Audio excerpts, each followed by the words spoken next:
আলহামদুলিল্লাহ। আপনাকে তো আমি অনেক আগে থেকে চিনি। ভালো লাগে আপনাকে ফেভারিট খুবই ভালো লাগে। আপনি অনেকগুলো সিনেমাতে শিল্পী হিসেবে অভিনয় করেছেন। অনেক না, কিছু মুভিতে করেছিলাম আর কি। ঠিক সেই সময়ের কিছু কথা আমি জানতে চাই। কিভাবে অভিনয়ের প্রতি আগ্রহী হলেন? ফিল্ম ইন্ডাস্ট্রিতে এসেছি প্রয়াত চিত্রনায়ক জাফর ইকবাল সাহেবের হাত ধরে। উনি আমাকে ছেলের মতো স্নেহ করতেন। ওনার কাছে গিটার শিখতাম, গান শিখতাম। আমাদের বাসায় উনি আসতেন। ওইভাবে আর কি ফিল্ম ইন্ডাস্ট্রিতে ইন করা আর কি। তখন আমরা স্কুলে পড়ি, স্কুল বয় ছিলাম। প্রথম সিনেমাতে কিভাবে সুযোগ পেলেন এবং সেই অভিজ্ঞতা যদি প্রথম সিনেমা করেছিলাম, মুভিটার নাম ছিল আকর্ষণ, বুলবুল আহমেদ পরিচালিত। ওটার হিরো ছিল জাফর ইকবাল সাহেব, চম্পা আন্টি ছিল আর আলমগীর সাহেব ছিল। তো ওটা জাফর ইকবাল সাহেবের ছেলের চরিত্রে অভিনয় করেছিলাম। পরবর্তীতে তো জাফর ইকবাল স্যারের সঙ্গে আপনার একটা খুব ভালো সম্পর্ক তৈরি হয়। হুম। সেটা কিভাবে হলো এবং সেই সম্পর্কে যদি আপনি বলেন? উনি আমার সবচেয়ে বড় ভাই ছিল, যে হুমায়ুন জামান, উনি ইংলিশ জার্নালিস্ট ছিলেন। 2015-এ লাং ক্যান্সারে মারা গিয়েছেন। আমার ওই বড় ভাই ছিলেন নিউ এজের অ্যাসোসিয়েট এডিটর। তো আমার বড় ভাইয়ের চাইল্ডহুড ফ্রেন্ড ছিল জাফর ইকবাল সাহেব। তো ওইভাবে আমাদের পরিবারের সাথে ওনাদের পরিবারের একটা যোগসূত্র ছিল এই আর কি। কিন্তু উনি আমাকে নিজের ছেলের মতো স্নেহ করতেন আর কি। পরবর্তীতে তো আপনি তার সঙ্গে জাফর ইকবাল যেহেতু খুব ভালো গায়ক ছিল এবং গায়ক পরিবারের সদস্য হিসেবে একটা মানে সঙ্গীতকে ভালোবাসে যে পরিবার, সেই পরিবারের হুম। সদস্য। সেখানে আপনি নিজেও গিটার শিখেছেন। ওনাদের পরিবারের অনেকের সাথেই মিউজিক নিয়ে সময় কাটিয়েছি। ওনার বড় ভাই ছিলেন আনোয়ার পারভেজ, মিউজিক ডিরেক্টর, শাহনাজ রহমতুল্লাহ। তারপর আর জাফর ইকবাল সাহেব ছিলেন, ওনার একটা ব্যান্ড ছিল র্যামলিং স্টোন। এই ব্যান্ডটা উনি গঠন করেছিলেন 1964। তো জাফর ইকবাল সাহেব একসময় এখন যেটা এই শেরাটন হোটেল, যেটা এটা আপনার পাকিস্তান পিওরে, ওটার নাম ছিল হোটেল ইন্টারকন্টিনেন্টাল। তো ওখানে উনি ওটা ডিস্কো ফ্লোরে ইংলিশ কাভার সং করতে।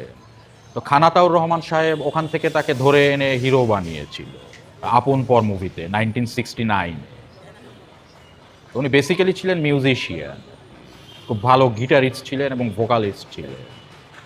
এবং জাফর ইকবাল এবং সালমান শাহের মধ্যে একটা যোগসূত্র আছে। তা তো অবশ্যই। দুজন কিন্তু অসম্ভব সুন্দর দেখতে এবং স্টাইল। সালমান শাহর সাথে আমার পরিচয় 1965 থেকে। তখন আমি স্কুল বয়। তখন আমি এলিফ্যান্ট রোড থাকি, ওরা তখন এলিফ্যান্ট রোডে আড্ডা দিত। ওই টুকিটাকি জেনারেল স্টোর নামে একটা শপ ছিল এলিফ্যান্ট রোডে। ওটার ওখানে ওদের ফ্রেন্ড সার্কেলরা ওখানে আড্ডা দিত। তখন থেকে ওদের সাথে পরিচয়। তো আমার সেজো ভাই ছিল, ওর নাম ছিল বিপ্লব জামান, সেও জার্নালিস্ট ছিল। তার কাছে সালমান শাহ ওর ফ্রেন্ড সার্কেলরা আসতো আর কি। ওই তখন থেকে পরিচয় ওদের সাথে। তখন তো সালমান হয়ে ওঠেনি। না, ওর নাম ছিল তখন ইমন। আমরা তো ইমন ভাই বলে ডাকতাম। সে সালমান শাহ হওয়ার পরও ইমন ভাই বলেই ডাকতাম। আমাকে খুব আদর করতো আর কি। তো ভাই, জাফর ইকবাল স্যার সালমানকে কি বলেছিল বেশি, সেই বিষয়ে যদি একটু বলেন। নিউ এলিফ্যান্ট রোড, তখন তো ঢাকায় এত বড় বড় শপিং মল ছিল না। নিউ এলিফ্যান্ট রোডটা ছিল শপিংয়ের একমাত্র জায়গা। তো এই নিউ এলিফ্যান্ট রোডে ওরা যে দোকানটার সামনে আড্ডা দিত, টুকিটাকি জেনারেল স্টোর, ওটার সামনে দিয়ে জাফর ইকবাল সাহেব যাচ্ছিলেন শপিংয়ের জন্য। তো সালমান শাহ জাফর ইকবাল সাহেবকে ডাক দিয়ে একটা অটোগ্রাফ নিল। অটোগ্রাফ নেওয়ার পর জাফর ইকবাল সালমান শাহকে বলল যে, তোমার নাম কি? বললো যে, আমার নাম ইমন, আমি মডেলিং করি। পরে জাফর ইকবাল সাহেব সালমান শাহকে বললো যে, তুমি মডেলিং না করে ফিল্মে হিরো হও। তুমি যদি ফিল্মে হিরো হও তাহলে একসময় অনেক নাম করা হিরো হতে পারবা। এটা আমার এখনো মনে আছে, আমার চোখের সামনে এই ঘটনাটা।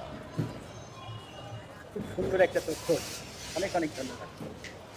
আর জাফর ইকবালের সালমানের আইকন ছিল, এই বিষয়ে যদি বলেন যে হ্যাঁ, সালমান শাহ জাফর ইকবাল সাহেবের ভক্ত ছিল। দুজনই এভারগ্রিন। জাফর ইকবাল সাহেবও evergreen hero, Salman Shah evergreen hero. Zafar Iqbal সাহেবও একজন ফ্যাশন আইকন ছিলেন, সালমান শাহও ফ্যাশন আইকন ছিল।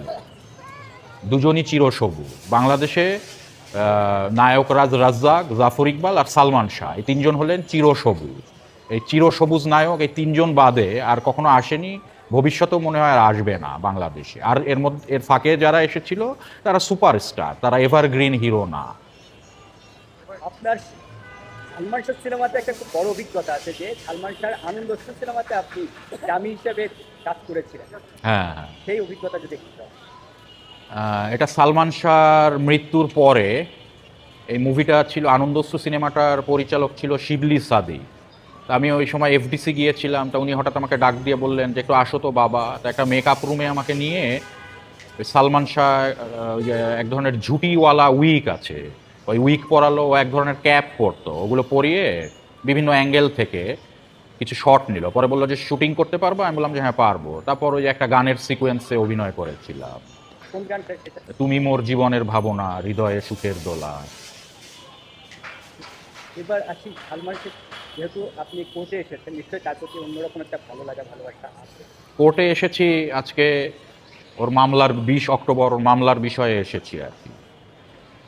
এই যে 30 বছর, 29 বছর পার হয়ে 30 বছরে পা দিল সালমান শাহ, আজও এই তার যে হত্যাকাণ্ড বলেন, এটার রায় বা বিচার কোনো ওর এটা আমার যতটুকু মনে হয়, এটা আমার ওপিনিয়ন, ও হত্যা করার ছেলে না, ওর এটা আত্মহত্যা নয়, ওকে খুন করা হয়েছে, ওকে হত্যা করা হয়েছে এবং এই হত্যার বিচার চাই। এই বিচারের জন্যই এসেছি। শুধু আমি না, সারা বাংলাদেশের কোটি কোটি মানুষ ওর বিচার চাচ্ছে। ওর এটা যে হত্যাকাণ্ড, এটা পানির মতো পরিষ্কার। এটাকে যতই ধামাচাপা দেওয়ার চেষ্টা হোক, এটা হত্যাকাণ্ড, ও আত্মহত্যা করেন। রেখেছেন। আপনাকে অনেক অনেক ধন্যবাদ, অনেক অনেক শুভকামনা। শুভ ভাই, ভালো থাকবেন হ্যাঁ, আপনি। আপনাকে